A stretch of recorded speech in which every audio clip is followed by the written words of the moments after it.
हाँ जी। तो कल अपन ने क्या पढ़ा था? कल अपन ने मैसूर के बारे में पढ़ा था।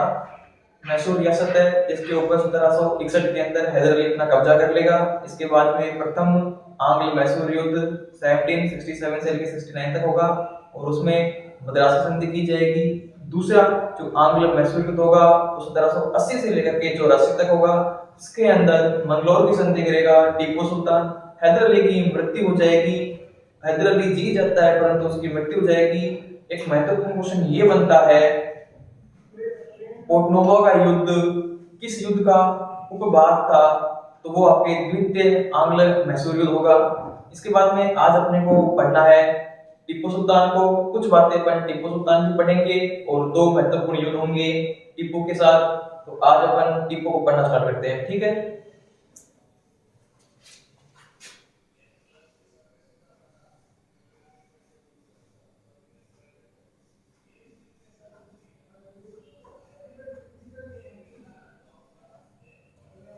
देखो, टीपू सुल्तान जो युद्ध करने वाला है वो युद्ध क्यों करेगा? ये अभी शासक बना है, अपने पिता की मृत्यु हो जाने के बाद में शासक बना है। तो पहले ना मुझे आपको मैप में समझाना पड़ेगा। सारा खेल लोकेशन का रहेगा। यदि आप लोकेशन नहीं समझ पाओगे तो कंफ्यूजन रहेगा आपको।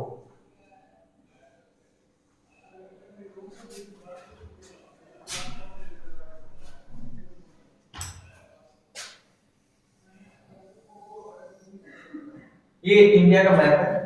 देखो, जो मैसूर मैंने आपको कल पढ़ाया था वो किस वाले एरिया में मैसूर है?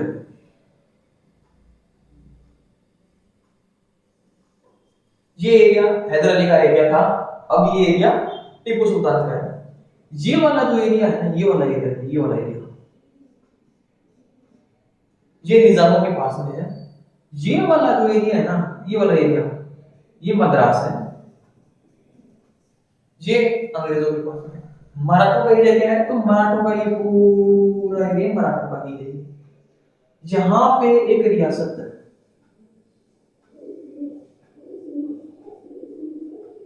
इस रियासत का नाम है त्रावणकोर।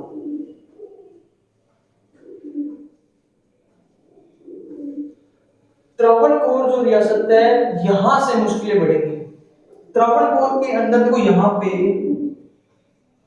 त्रावणकोर के जस्ट ऊपर और मैसूर रियासत के जस्ट नीचे। अब लोकेशन देखो, मैसूर रियासत यहाँ पे है, त्रावणकोर यहाँ पे है, बीच में यहाँ पे डच कॉलोनी है। डच कॉलोनी है यहाँ पे, यहाँ पे अंग्रेजों की है। लेकिन एक सेकंड, आपको पता है 1759 का बेदरा का युद्ध हुआ था या हुगली का युद्ध हुआ था, उसके अंदर तो डचों को तो निकाल दिया गया ना।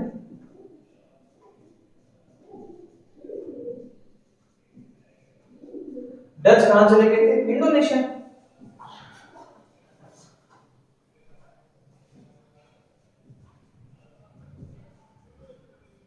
डच जब इंडोनेशिया चले गए हैं तो ये एरिया डचों के पास तो है नहीं। तो इस एरिया के ऊपर त्रावणकोर का राजा अपना आधिपत्य जमाना चाहता है। जब अपना आधिपत्य जमाएगा तो मैसूर यहां से अंग्रेजों से घिर गया, मैसूर यहां से त्रावणकोर से घिर चुका है, ऊपर हैदराबाद है, इधर मराठे हैं। ये क्या हुआ?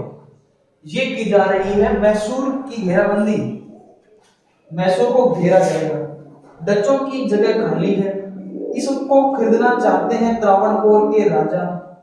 डचों की जगह को त्रावणकोर का राजा खरीदना चाहता है और त्रावणकोर के राजा से सेटिंग है अंग्रेजों की। तो मैसूर को जब पता चलेगा कि त्रावणकोर यहाँ पे खरीद रहा है, त्रावणकोर अंग्रेजों की दोस्त है, तो ये साफ साफ एक चीज को इशारा कर रहा है, मैसूर की घेराबंदी। अब ये घेराबंदी करेंगे, इसीलिए टीपू अब युद्ध करने वाला है, जिस युद्ध का नाम होगा तीसरा आंग्ल मैसूर, तीसरा आंग्ल मैसूर युद्ध। तो अपने को तीसरा आंग्ल मैसूर युद्ध पढ़ना है। आपको समझ में आया? यहाँ पे कोचिन फैक्ट्री है, कोचिन के अंदर डचों की फैक्ट्री है, इनको खरीदना चाहता है त्रावणकोर का राजा। त्रावणकोर के राजा की दोस्ती है अंग्रेजों से। अंग्रेज यहाँ इस एरिया को कैप्चर करना चाहते हैं ताकि वो टीपू को घेर ले। यहाँ पे निजाम है, यहाँ पे मराठे हैं, यहाँ पे अब थोड़ा सा आगे मुझे आपको पहले वो पढ़ना पड़ेगा, उसके बाद में ये देखो ये याद रखना। मैं दोबारा मैं बनाऊंगा, दोबारा बताऊंगा थोड़ा सा।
अब टीपू ने विरोध तो कर दिया, विरोध किस प्रकार किया? हमला करके।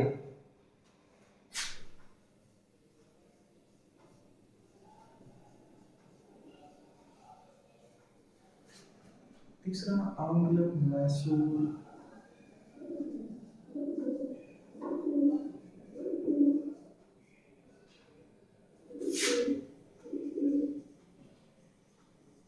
देखो यहाँ पे 89 भी आ सकता है, ठीक है। कुछ जगहों पे 89 लिखा हुआ है और कुछ जगह पे 90 लिखा हुआ है। इस युद्ध के अंदर अकेला हैदर अली का जो बेटा है टीपू सुल्तान तो अकेला लड़ेगा, लेकिन उसके अगेंस्ट में कौन कौन लड़ेंगे तो वो देखिए आप।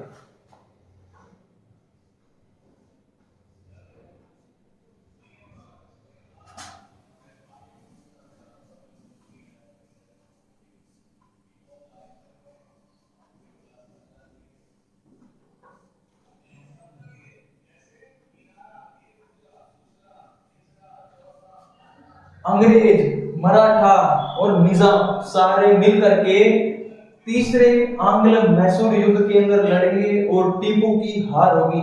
टीपू की हार क्यों होगी? क्योंकि यहाँ पे स्वयं अभी जो टाइम आ चुका है, ये टाइम देखिए, इस समय जो गवर्नर जनरल है बंगाल का वो कॉर्नवालिस है।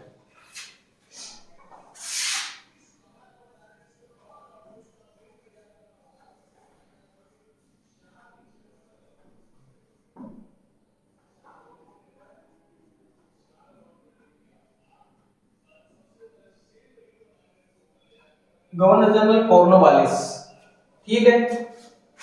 ये बात आप याद रखिएगा, कॉर्नवालिस खुद चला करके श्रीरंगपट्टनम पे आक्रमण करेंगे।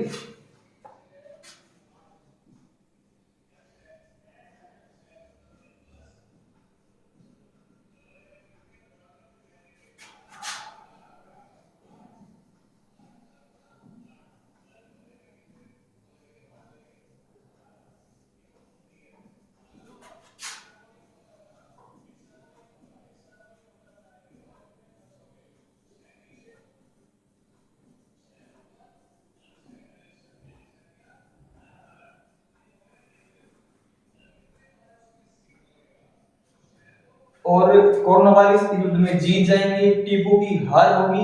इससे पहले क्या होता है, जब ये युद्ध स्टार्ट होता है ना, इस युद्ध को स्टार्ट तो ये टीपू सुल्तान करता है। फिर टीपू सुल्तान को रिलेट करने के लिए, बोलते हैं कि वो खदेड़ने के लिए रिटेलिएट करती है सरकार किसी चीज को, जब आप आंदोलन करते हो तो कॉर्नवालिस भी टीपू सुल्तान को रिलेट करने के लिए आक्रमण करता है सीधा श्रीरंगपट्टनम के ऊपर, उसकी राजधानी से। और राजधानी के अंदर आके टीपू सुल्तान हार जाएगा।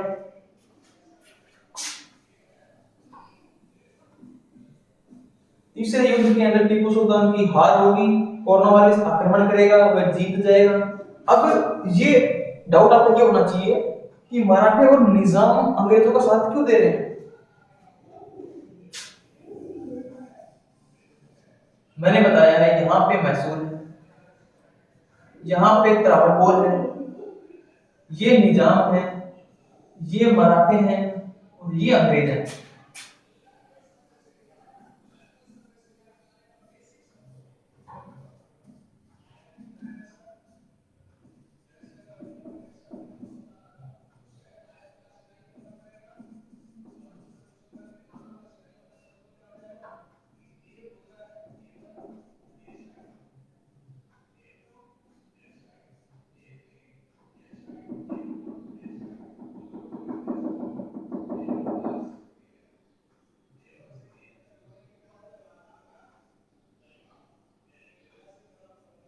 ये देखो, ऊपर से मराठे, इस साइड से ये, और अंग्रेज यहां से, तीनों तरफ से मैसूर को घेरा गया है।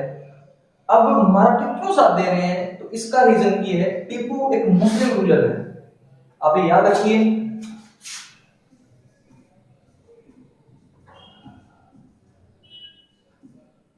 टीपू एक मुस्लिम रूलर है। टीपू के बारे में कहा जाता है, जिस प्रकार औरंगजेब ने और अलाउद्दीन ने बलपूर्वक धर्मांतरण किया था, उसी प्रकार साउथ के अंदर ये काम ये लोग कर रहे थे, जानबूझ के धर्मांतरण करा रहे थे। और आपको पता है मराठा, जो मराठा है वो प्रो हिंदू लीडर है, प्रो हिंदुस्त है मराठे। आज भी आप देखते हो ना, तो शिवसेना बीजेपी से भी प्रो पार्टी है जो हिंदुत्व के लिए कार्य करती है। और जब हिंदुत्व की भावना यहाँ ज्यादा है और उनके जस्ट नीचे मैसूर के अंदर इस प्रकार की जब गतिविधियां हो रही हैं, तो कैसे बर्दाश्त करें। इसीलिए अंग्रेजों ने मराठों को, और निजाम तो अलग हो गए, निजाम को मुस्लिम बना सके, लेकिन यहाँ पे धर्मांतरण करवा रहा है जानबूझ के, इसीलिए मराठों ने इनका साथ दिया। अब ये लोकेशन ध्यान रखना हमेशा ना।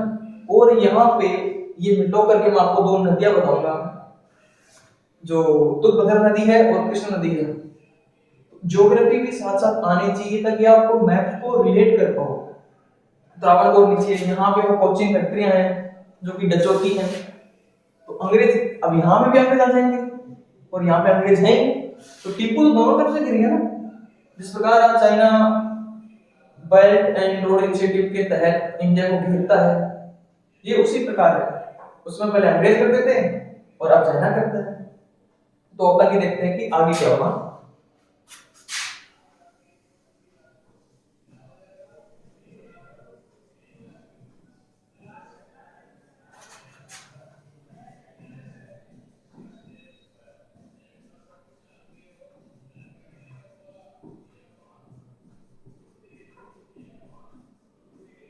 श्रीरंगपट्टनम की संधि करेंगे टीपू और कॉर्नवालिस, और युद्ध समाप्त किया जाएगा। अब क्या होता है, टीपू सुल्तान हार चुका है, अब टीपू सुल्तान के ऊपर लगाया जाएगा हर्जाना। युद्ध की शुरुआत टीपू करते हैं, तो भुगतना भी टीपू को पड़ेगा।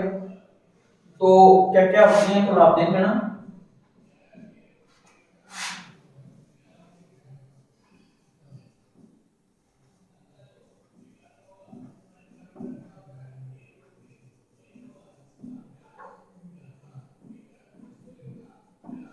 टीपू के ऊपर 3 करोड़ का युद्ध जुर्माना लगाया जाता है, और 3 करोड़ यदि आप एक साथ दो, नहीं तो आपके दोनों बच्चों को बंदी बना दिया जाएगा। अब 3 करोड़ एक साथ नहीं हो पाते हैं, इसीलिए अंग्रेज उनके 2 बच्चों को बंदी बना लेंगे। उनका ना कोई नाम आता है, ना कोई इतिहास में आता है, उनको मार दिया जाता है।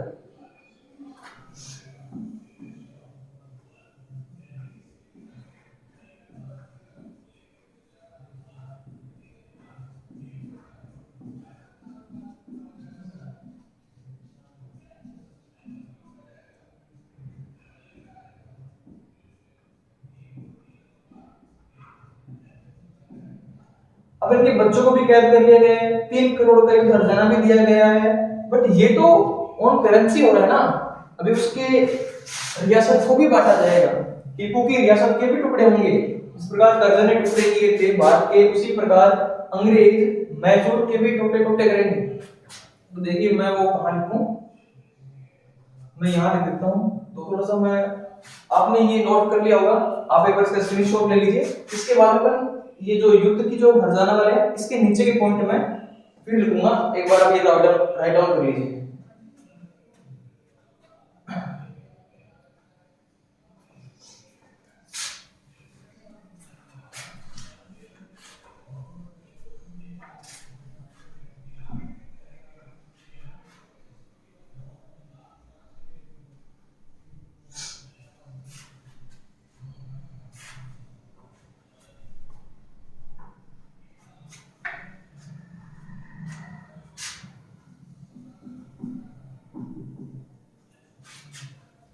अगला जो पॉइंट है, अंग्रेजों ने टीपू की रियासत को अपने हिसाब से अपने अपने एरिया छांट लिए ना, तो वो लाइन लिखते हैं अपन।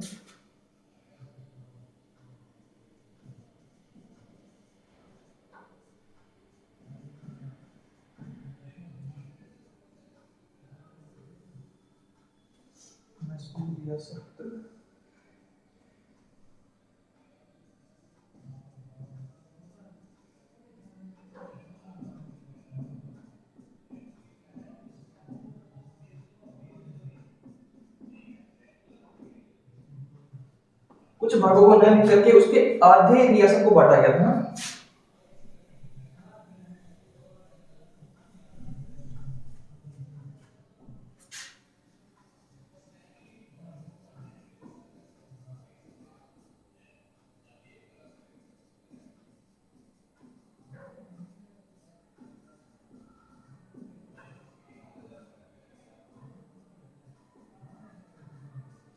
युद्ध का जो खजाना 3 करोड़ था वो मत सफिशिएंट था, लेकिन टीपू की पूरी रियासत को बांटा जाएगा। देखो भी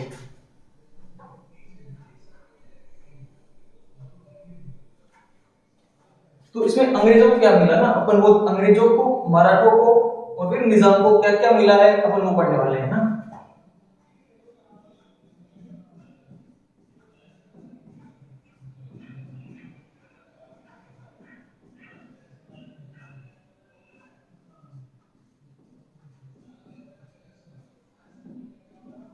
सबसे स्ट्रेटेजिक लोकेशंस जो लेने वाले हैं वो लेने वाले हैं अंग्रेज।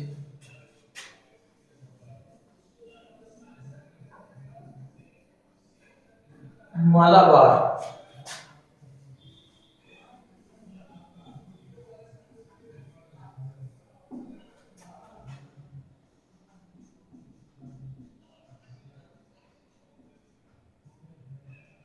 और बारामहल। ये डिंडीगुल वही है जहां पे हैदर अली ने फ्रांसीसियों की सहायता से प्रथम फैक्ट्री डाली थी, वो भी हथियारों की। हथियारों की फैक्ट्री टीपू से ले ली गई है। अब टीपू हथियार कहां बनाएगा? मालाबार, साउथ कोस्टल जो रीजन वाली लाइन है वो मालाबार है, मालाबार तक। और ये बारामहल जो मैसूर रियासत में आता है। ये तो मिला अंग्रेजों को। सबसे जो प्राइम लोकेशंस है वो अंग्रेजों ने अपने अंडर में ले ली है। मराठों को क्या मिला? अब देखिए,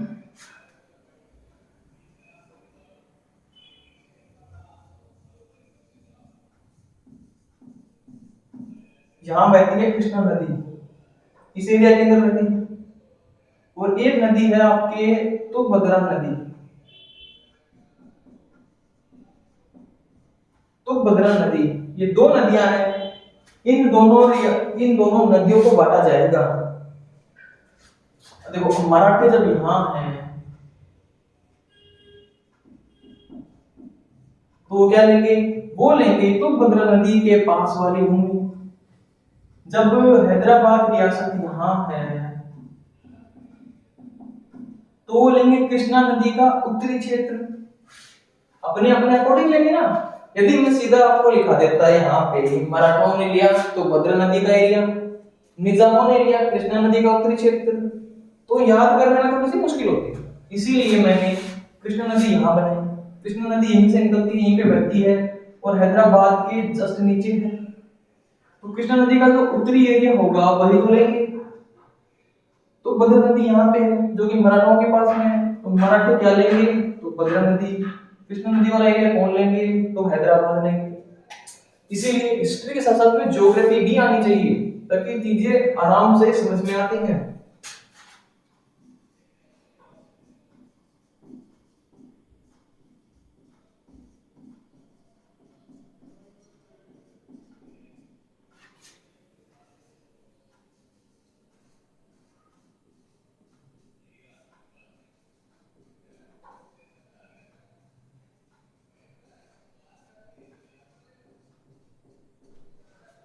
अब देखो, जब मैसूर रियासत की ये एरिया उससे ले लिए गए हैं तो इसका एरिया कम हो जाएगा ना।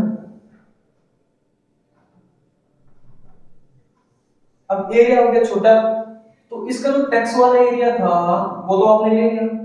अब ये कमाएगा कैसे, जब ये कमाएगा नहीं तो सेना को पेंशन, सेना को तनख्वाह कैसे बांटेगा, इसकी सेना भी छोटी होगी, इसका एरिया भी चला गया, इसकी तनख्वाह भी चलेगी, इसके बच्चे भी चलेंगे। तीसरे, आंग्ल मैसूर युद्ध के अंदर टीपू को पूर्ण रूप से खत्म कर दिया गया।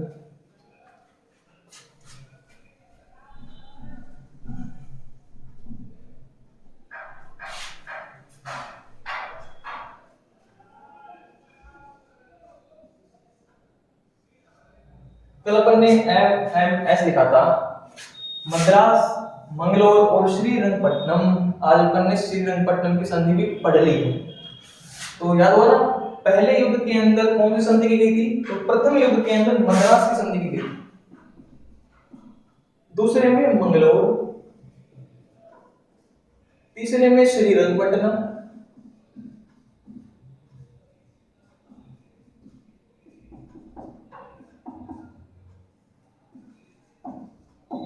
तो चौथे युद्ध के अंदर कौन सी संधि की जाएगी, चौथे युद्ध के अंदर संधि तो तब की जाएगी जब राजा जिंदा हो। जब राजा ही मर जाएगा तो संधि नहीं की जाएगी और रियासत को अंग्रेज अपने अधीन ले लेंगे।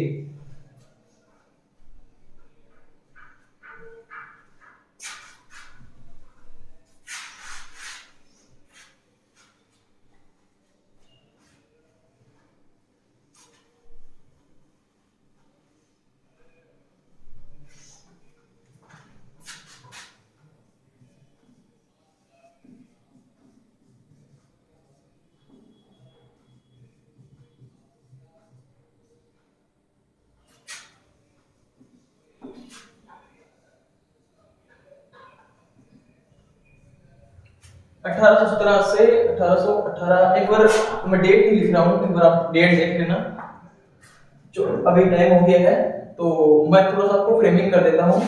ये इस युद्ध के अंदर वेलेजली, जो वेलेजली होंगे वो टीपू के ऊपर ऐसा आरोप लगाएंगे कि टीपू विदेशियों से मिलकर के भारत के अंदर एक षड्यंत्र रचना चाहता है और अंग्रेजों को बाहर निकालना चाहता है। इस प्रकार का एक आरोप लगा करके टीपू के ऊपर आक्रमण किया जाए। वो अंतिम युद्ध होगा, वो अपन कल पढ़ेंगे, आज थोड़ा टाइम हो गया है, तो थोड़ा सा दिमाग को फ्रेम करूं तो थोड़ा सा मैं ये बता देता हूँ। टीपू के बारे में कुछ महत्वपूर्ण प्रश्न है, वो प्रश्न लिख लो। इस युद्ध से पहले ना 3-4 प्रश्न है जो कि महत्वपूर्ण है।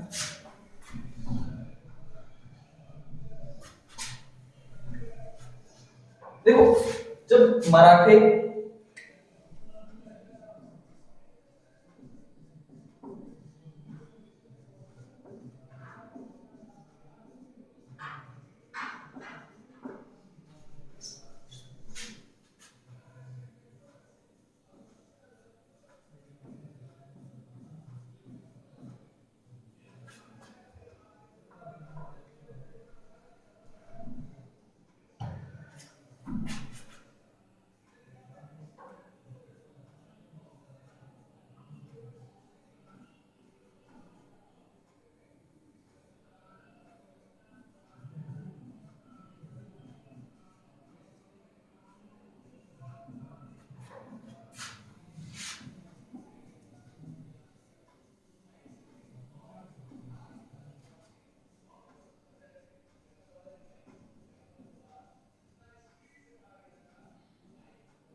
त्रिकूट संगठन के अंदर अंग्रेज मराठा निजाम, ये मैंने पढ़ा दिया है।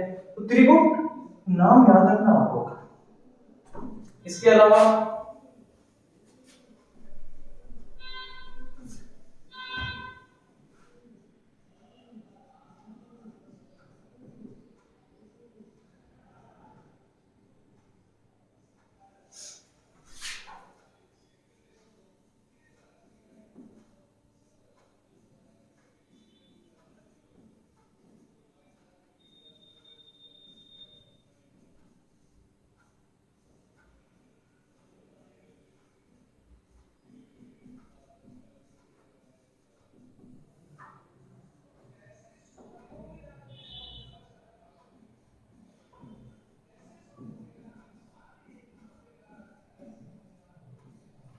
त्रिकूट का निर्माण किसके खिलाफ किया गया था, तो अपने पढ़ाई है, टीपू सुल्तान के खिलाफ किया गया था, या फिर किस रियासत के खिलाफ किया गया था। खिलाफ बोल दो या किस रियासत के, तो भाई मैसूर रियासत।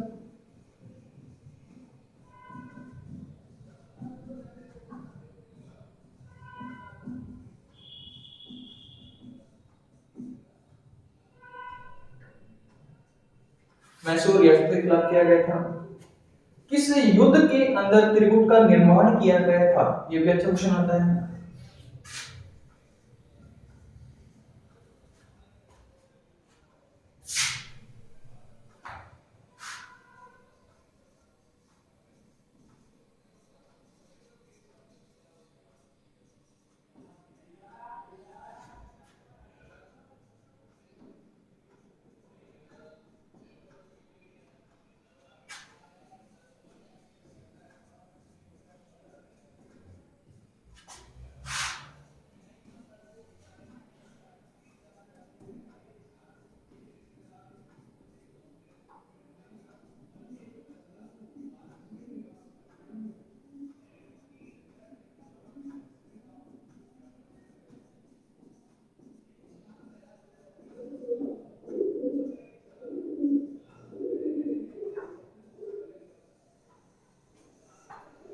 ये कुछ महत्वपूर्ण प्रश्न थे जो एग्जाम में डायरेक्ट आते हैं, तो इनको आप याद रखिएगा।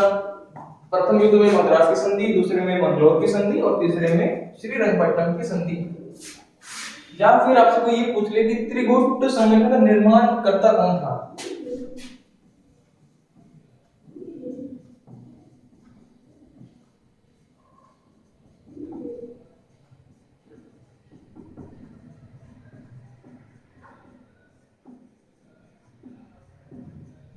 तो ऑप्शन में क्या, तो अंग्रेज आएंगे या फिर गवर्नर जनरल कॉर्नवालिस।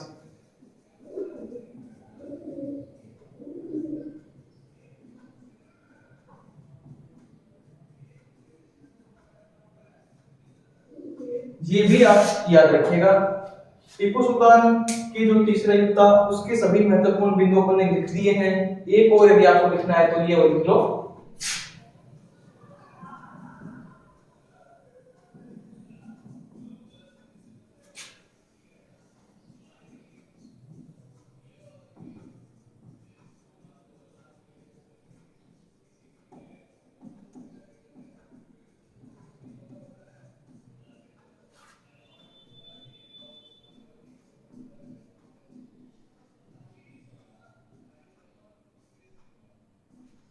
इस युद्ध के अंदर श्रीरंगपट्टनम की संधि हुई थी और जो हर्षाना भरना था वो 3 करोड़ का था।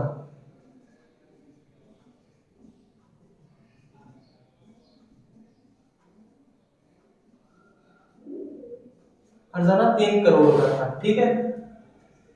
कॉर्नवालिस ने त्रिकूट का निर्माण किया था, ये बात तो मैंने पहले लाइन पे लिखा दी थी, चलो कोई बात नहीं। किसके खिलाफ हुआ था, तो खिलाफ तो ये टीपू के खिलाफ हुआ था। तो अपन आज इतना ही करेंगे और बाकी अपन कल पढ़ेंगे। तो आई होप आप इसे याद करना, ये एग्जाम में काफी इंपॉर्टेंट है।